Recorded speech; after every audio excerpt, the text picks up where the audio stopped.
आज ते ना मनबे, आज तोरा के चीर फाड़ दे हम। हमो तोरा के छोड़म ना, हमो तोरा के हाथ गोड़ तोड़ तार देम। दोनों आँख निकाल लेम तोर। अभी ते हमारे के दोनों जानत टंगरी नहीं। व्यवसाय। अरे आई हो दादा, आई हो दादा, आई हो दादा। अरे अरे अरे अरे अरे बताओ कातुर मसा रे दादा, आई हो दादा। अरे बताओ तू आज जान ले तू। अरे अरे अरे अरे आई हो दादा। अरे आई आई हो दादा, आई हो दादा, आई हो आज मुआ दे जा। हां बाबा लो। आज ले जा बाबा।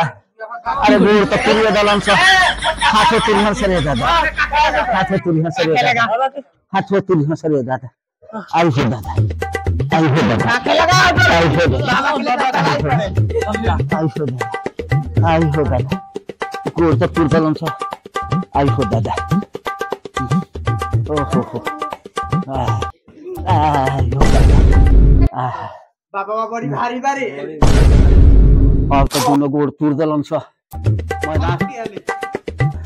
अरे अब कहाँ ले जीवा सरे दादा। अरे दोस्तों प्लास्टर करावे त है दादा। पोसे पे साप लागल बे दादा। सब लोग ए